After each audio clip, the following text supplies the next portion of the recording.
আপনি কি ওই মাকড়সার জাল দেখতে পাচ্ছেন? মাকড়সারা ভীষণ পরিশ্রম করে এটা তৈরি করে। নিজের শরীরের রস দিয়ে এই জাল বোনে। আপনি কি এটার উদ্দেশ্য জানেন? আসলে মাকড়সা এই জালে ছোট কীটপতঙ্গ ধরে তাদেরকে খাদ্যরূপে গ্রহণ করে। কিন্তু আপনি কি এই কথা জানেন যে একদিন মাকড়সা নিজেই নিজের জালে জড়িয়ে মৃত্যুবরণ করে থাকে? বলুন, কি করেন আপনি এই জাল দেখতে পেলেই মুছে ফেলেন এর অস্তিত্ব, তাই না? তেমনি অন্যদিকে পাখির বাসা। পাখিরাও ভীষণ পরিশ্রম করে এটা তৈরি করে। কিন্তু যদি পাখি একদিন এটা ছেড়ে চলে যায়, তাহলেও লোকে এটা নষ্ট করে দেয় না।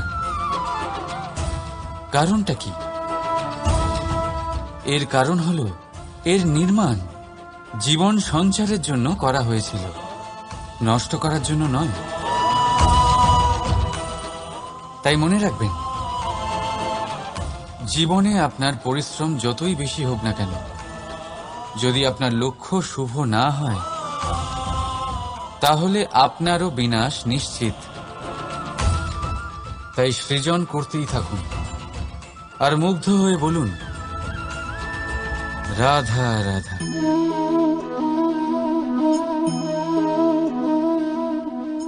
আপনার কি মনে হয় আমি কি করছি? আপনি বলবেন আমি প্রদীপ জ্বালাচ্ছি। সঠিক। কিন্তু প্রশ্ন হচ্ছে যে আমি কি আপনাকে বলেছি যে একে প্রদীপ বলা হয়? না। এই প্রদীপ কি নিজেই নিজের পরিচয় আপনাকে দিয়েছে? না। তাহলে আপনি কি করে জানলেন যে একে প্রদীপ বলা হয়? উত্তর হচ্ছে প্রকাশ, যে স্বয়ং জ্বলে অন্ধকারের মধ্যে সংসারকে পথ দেখায়, সেটাই প্রদীপ। যা নিরাশার মাঝে আশার আলো প্রদর্শন করে, সেটাই প্রদীপ।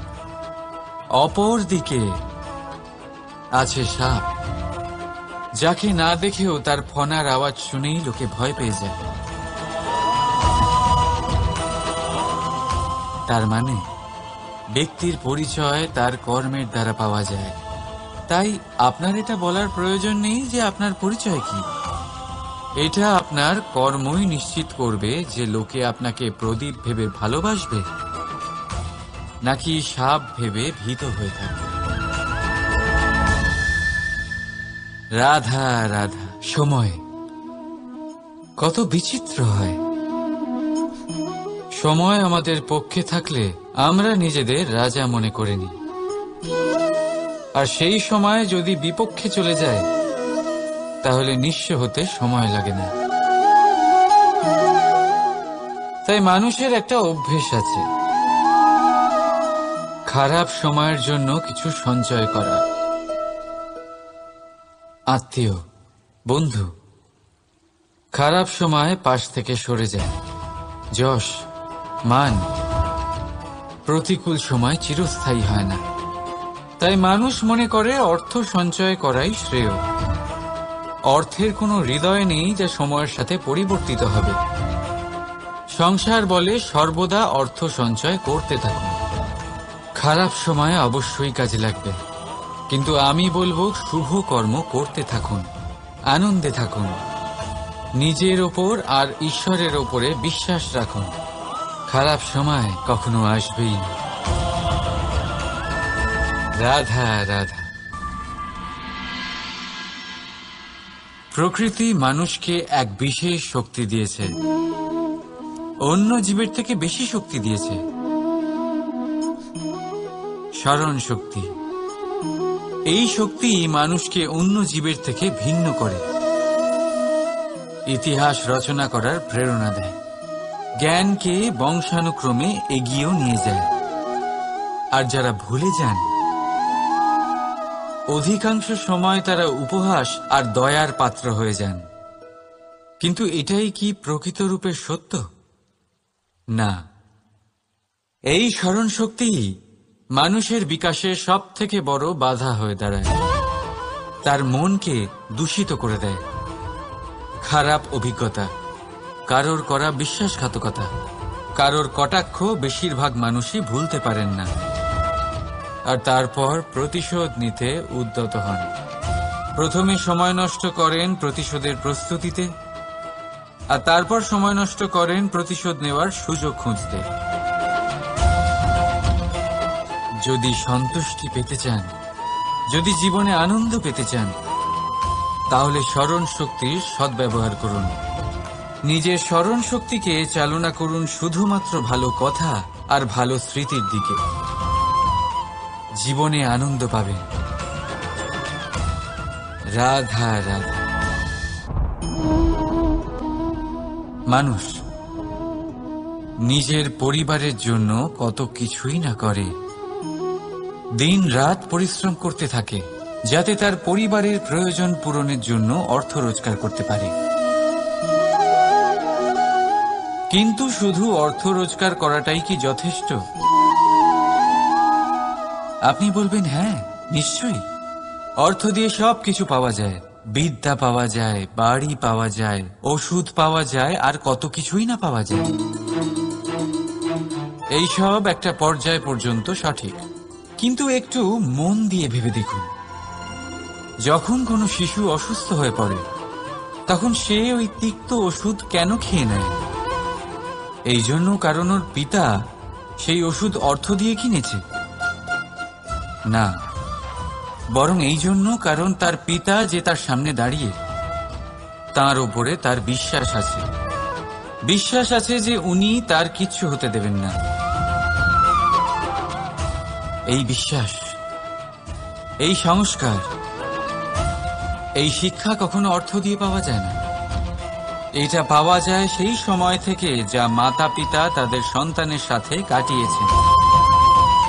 তাই জীবনে অর্থ অবশ্যই উপার্জন করুন, কিন্তু নিজের পরিবারকেও সময় দিন, আনন্দ পাবে। রাধা রাধা। বিরোধিতা এমন এক শব্দ যা শুনে আমরা সবাই ভয় পেতে থাকি। যদি কেউ আমাদের বিরোধিতা করে তা আমাদের সহ্য হয় না। আমরাও কারোর বিরোধিতা করে কোনো শত্রুতা করতে চাই না। এই ধরনের ভাবনা আমাদের মনে আসতেই থাকে। কিন্তু বিরোধিতা, এই শব্দ আপনার শান্তির জন্য, আপনার সুখের জন্য কতটা গুরুত্বপূর্ণ তা আপনারা জানেন না। তাই যদি কাল এসে কেউ আপনার বিরোধিতা করে, তখন সবার আগে নিজেকে যাচাই করুন। আপনি কি ভুল করেছেন? আপনার দোষ কি? নিজের মধ্যে কি ত্রুটি আছে সেটা বোঝার চেষ্টা করুন, নিজেকে সংশোধন করার চেষ্টা করুন, তারপর দেখুন বিরোধিতার এই আগুন আপনাকে স্বর্ণ থেকে কুন্দন বানিয়ে তুলবে। বলা হয় এই সংসারে খারাপ বেড়েই চলেছে, কিন্তু তার কারণ এ নয় যে খারাপ মানুষ বেড়ে চলেছে।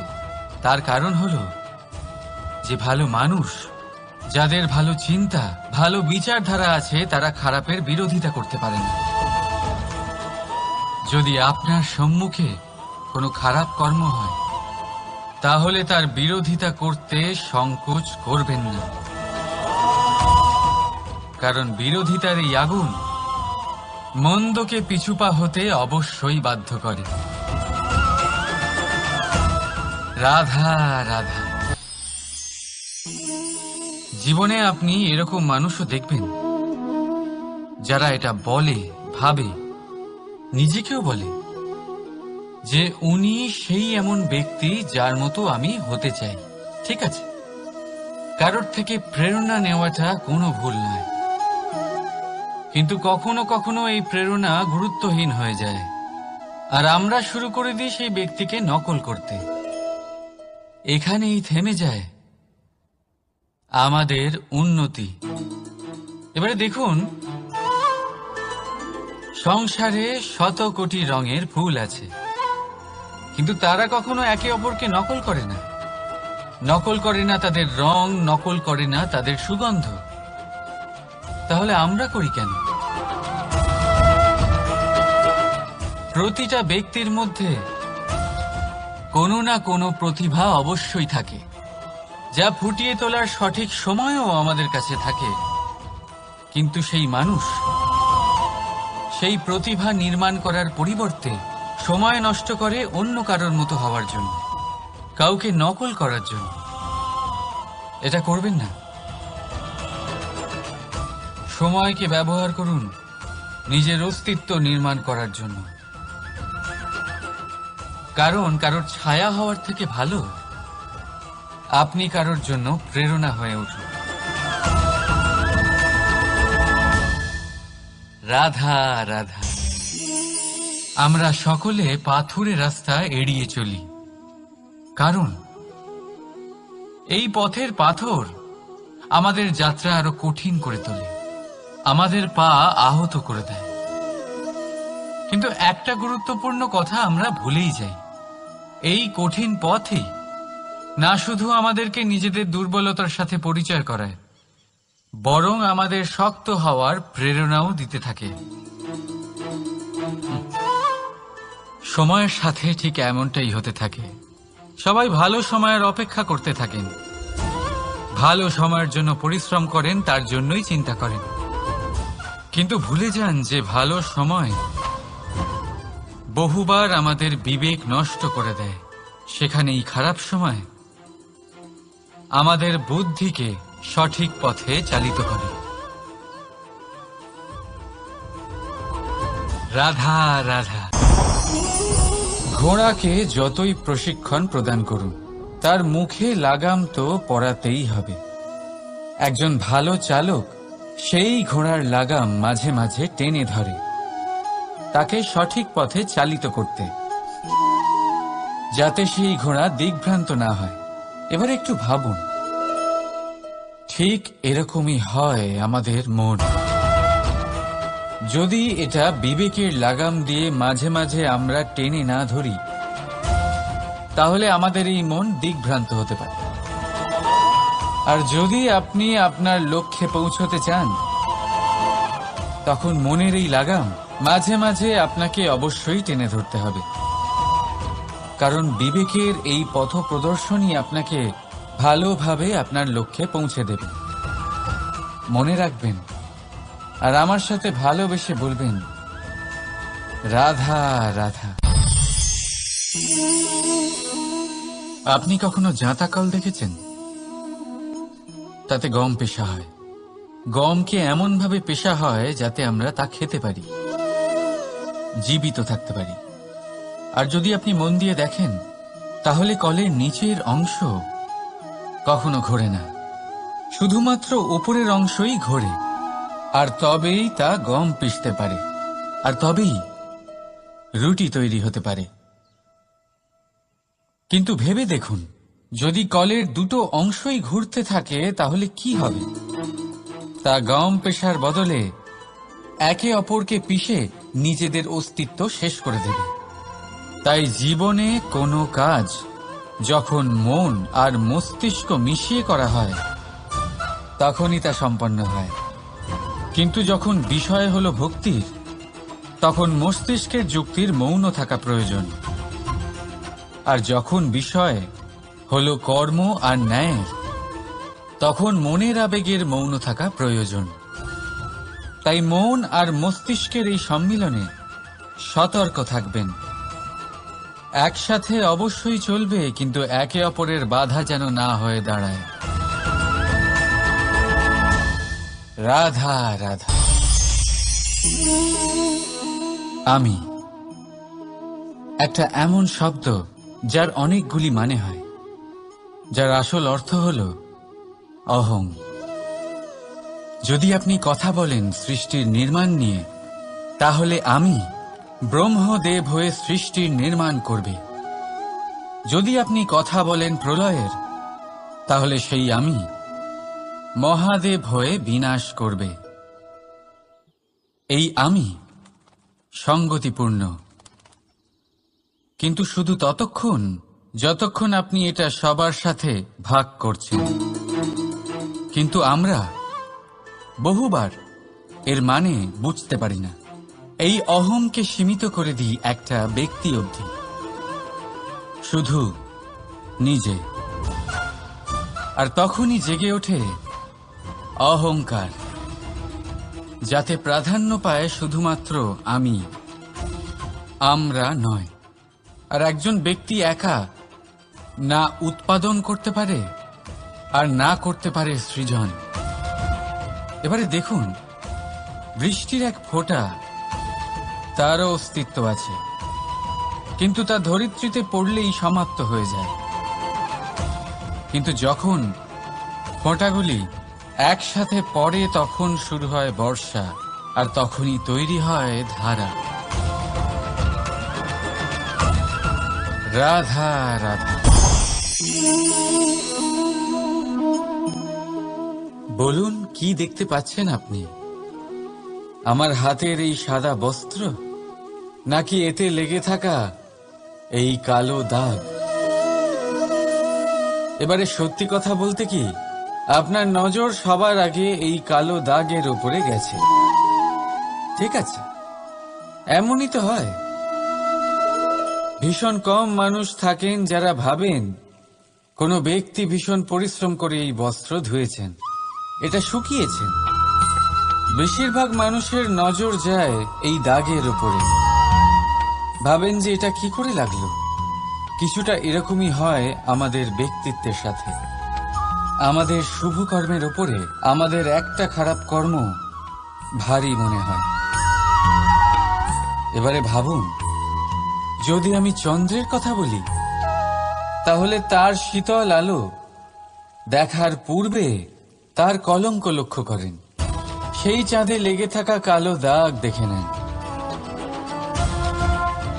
সেই জন্যই বিশেষ করে যারা শুধুমাত্র শুভ চিন্তা করেন আর উপকারী কর্ম যারা করেন, তাদের আমি বলবো সাবধানে থাকবেন, কারণ আপনার একটা খারাপ কর্ম চিরকালের জন্য উদাহরণ হয়ে দাঁড়াবে। রাধা রাধা। সাফল্য। যদি আপনাকে জীবনে সাফল্য পেতে হয়, তাহলে আপনি একাধিক মানুষ পাবেন যারা একাধিক উপায় বলবে আপনাকে সাফল্য পাওয়ার। দীর্ঘ সময় ধরে পরিশ্রম, চেষ্টা, নির্ধারণ, নিষ্ঠা এই বিষয়ে ভাষণ দিতে থাকবেন। একাধিক রকমের উদাহরণ আপনার সামনে তুলে ধরবেন। কিন্তু আমার এটা মনে হয়, আমরা কেন সেই বিষয়ে কথা বলি না যা মানুষকে অসফল করে তোলে? শুধু দুটো ব্যাপার অসফল হওয়া নিশ্চিত করে। শুধু দুই ধরনের মানুষ বেশিরভাগ অসফল হন। প্রথম তারা যারা ভাবে অনেক কিছু কিন্তু কিছুই করে না, আর দ্বিতীয় তারা যারা অনেক কিছু করতে থাকে কিন্তু ভাবনা চিন্তা না করে। ভাবনা আর কর্ম, এদের মাঝে সামঞ্জস্য রাখা খুব জরুরি। যদি এটা থাকে, তাহলে জীবনে কখনো অসফল হবেন না। রাধা রাধা। আপনি অনেককে এই কথা নিশ্চয়ই বলতে শুনেছেন, এই ব্যক্তির দৃষ্টিতে দম্ভ আছে, এই ব্যক্তির চোখের ওপর অহংকারের পর্দা পড়ে আছে, ইত্যাদি ইত্যাদি। চলুন, আমি আপনাকে একটা প্রশ্ন করছি। আপনি দেখেন কি দিয়ে? দৃষ্টি দিয়ে নাকি দৃষ্টিভঙ্গির সাহায্যে? ভাবুন। চিন্তায় পড়ে গেলেন নিশ্চয়ই। দৃষ্টি যে কোনো বস্তুর বা যে কোনো মানুষের শুধু বাইরের রূপটা দেখায়, যেখানে দৃষ্টিভঙ্গি আপনাকে সোজা আসল পরিচয়ের সাথে সাক্ষাৎ করায়। উদাহরণ হিসেবে চন্দ্র। চন্দ্র আমরা সবাই দেখেছি। বহু মানুষ আছেন যাদের চন্দ্র অত্যন্ত সুন্দর লাগে, আবার কিছু মানুষ এমনও আছেন যারা এই চন্দ্রের মধ্যেই দাগ খুঁজে বার করেন। এই হলো দৃষ্টিভঙ্গি। যদি নিজের দৃষ্টিভঙ্গিতে প্রেম রাখেন, ভালোবাসা রাখেন, সম্ভ্রম রাখেন, তাহলে তার বদলে আপনিও প্রেম আর সম্মান অবশ্যই পাবেন। এবারে দেখুন, যে জল দিয়ে ঈশ্বরের মূর্তি ধোয়া হয় তাকে চরণামৃত বলা হয়। এটার কারণ দৃষ্টিভঙ্গি। এখন আপনি পাথরকে ভগবান ভেবে পুজো করবেন, নাকি ভগবানকে পাথর ভেবে পরিত্যাগ করবেন? সিদ্ধান্ত আপনার, কিন্তু এই সিদ্ধান্ত নির্ভর করে আপনার দৃষ্টিভঙ্গির ওপর। তাই নিজের দৃষ্টিভঙ্গি শুভ রাখুন, নিজের দৃষ্টিভঙ্গিতে ভালোবাসা রাখুন, আর আনন্দে বলুন রাধা রাধা। বড় বড় রাজমহলের বড় বড় ইমারতের চূড়া কত সুন্দর হয়, কিন্তু আপনি কি কখনো এই বিষয়ে ভেবেছেন যে এই সুন্দর চূড়ায় পৌঁছতে গেলে আপনাকে পৃথিবীতে পাপ ফেলতেই হবে? সেই সুন্দর চূড়ায় পৌঁছে দীপ্তি পাওয়ার জন্য আপনাকে একটা কঠিন পথ অবলম্বন করতেই হবে। যদি আপনি কোনো কঠিন পথে না গিয়ে এই পৃথিবীর সাহায্য ছাড়াই শুধু উচ্চতার দিকে অগ্রসর হতে থাকেন, তাহলে সর্বদা অসফল হবেন। সেই জন্য নিজের স্বপ্ন পূরণের এই যাত্রাতে নিজের পথ কখনোই হারাবেন না, নিজের পথ থেকে সরবেন না। যদি এমন করেন তাহলে তো আপনার স্বপ্ন পূরণ হবেই না, তার সাথে আপনি নিজের পথও হারাবেন। রাধা রাধা। কৌতুক অর্থাৎ হাসি, এটা জীবনে কতটা গুরুত্বপূর্ণ। আমরা সর্বদাই হাসতে চাই, আমরা সর্বদা অন্যের মুখে এই হাসি দেখতে চাই। কিন্তু এই কৌতুক অনেক প্রকারের হয়, আর এই কৌতুকের ভিত্তি কি সেটাও খুব গুরুত্বপূর্ণ। কৌতুক কেবল তখনই পাবেন যখন তা শুদ্ধ মন থেকে আসবে। কৌতুক তখনই পাবেন যখন তা সামনের জনকেও হাসিয়ে তার কষ্ট হরণ করবে। এবারে যদি কৌতুক হিংসার থেকে বেরোয়, তখন তা কটাক্ষ হয়ে যায়, সামনের মানুষের মনে আঘাত করে। তারপরে সে তৈরি থাকে যে কখন আপনার উপরে আবার প্রহার করতে পারবে। তাই যদি হাস্য কাউকে ছোট করার জন্য হয়, তা হাস্য নয়, উপহাস হয়ে যায়। আর তা সামনের জনকে আনন্দ নয়, শুধু অপমান দেবে। আর অপমানিত ব্যক্তির মন তিক্ত হয়ে থাকে। তাই মনে রাখবেন যে এই কৌতুক যেন কৌতুকই থাকে, তা উপহাস বা কটাক্ষ না হয়ে যায়। রাধা রাধা। মানুষ এই শব্দের সূচনা হয় মন থেকে, আর সেই জন্যই হয়তো আমাদের এই মন এতটা গুরুত্বপূর্ণ। এবারে দেখুন না, আমাদের মনই সবকিছু চালনা করে।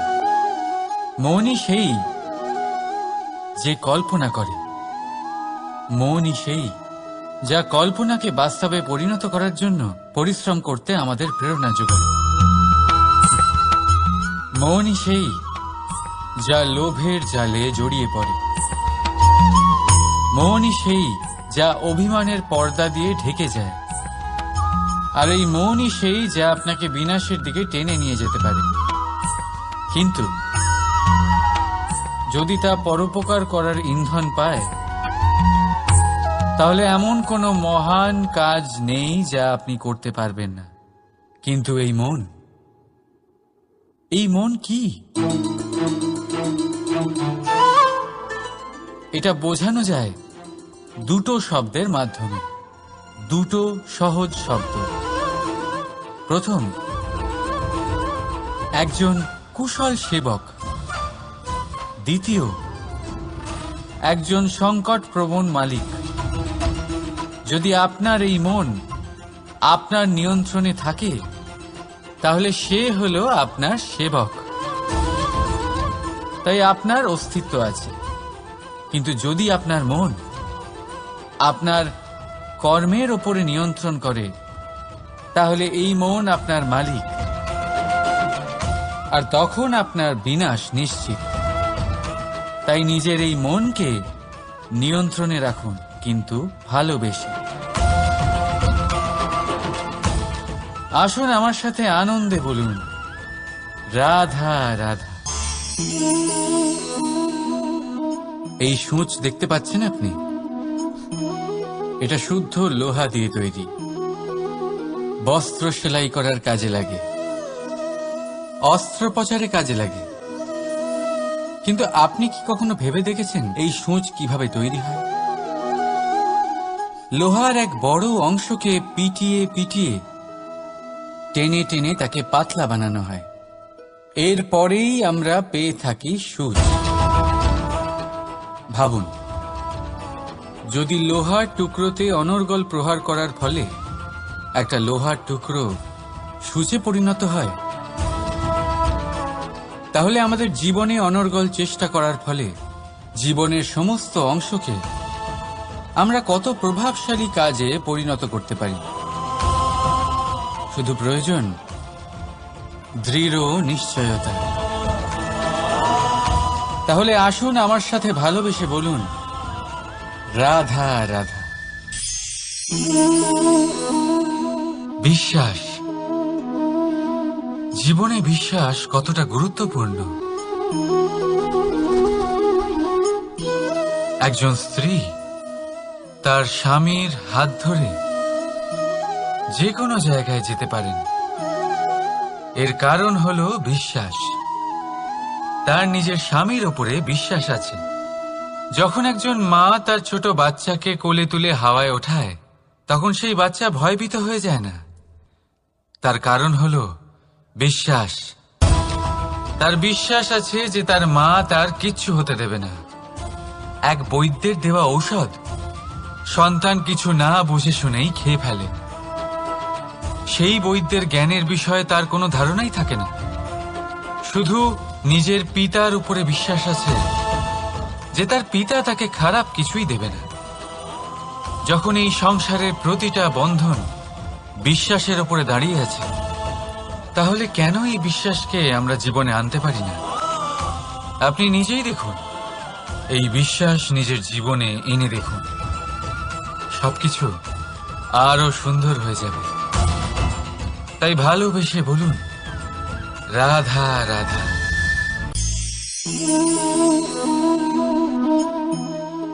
অহংকার,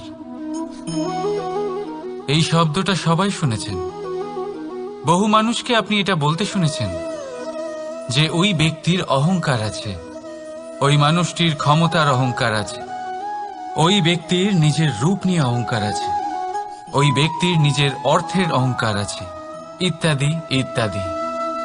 কিন্তু এই অহংকার, এর অস্তিত্ব হয় কি করে? এবারে একবার এই হাতটা দেখুন। যদি এই হাতের 5 আঙ্গুল উঠে দাঁড়ায়, আশীর্বাদ। আর যদি এই হাতের 5টা আঙ্গুল একসাথে মুঠো হয়ে যায়, শক্তি, সংকটের বিরুদ্ধে ঢাল। কিন্তু এই একটা আঙ্গুল সংকটের কারণ হয়ে দাঁড়াতে পারে। এই একটা আঙ্গুল শত্রুকে আহ্বান জানায়। এবার অহংকার বলে এই শব্দটাই দেখেন। আমাদের থেকে আলাদা হয়ে গেলে হয় অহং। অহং অর্থাৎ ব্যক্তির মনে হয় যে সে আপনদের থেকে, নিজের বন্ধুদের এবং সঙ্গীদের থেকে, নিজের পরিবারের থেকে অনেক উপরে, অনেক শ্রেষ্ঠতর সে। কিন্তু মনে রাখবেন, এই অহংকার কোনো ব্যক্তির অস্তিত্বের বিনাশের প্রথম ধাপ। তাই ঝেড়ে ফেলে দিন এই অহংকারকে আর বিশ্বাস করুন আমাদের ওপর, কারণ তখনই আপনি শান্তি পাবেন। আর সেই শান্তির সাথেই বলে উঠবেন, রাধা রাধা।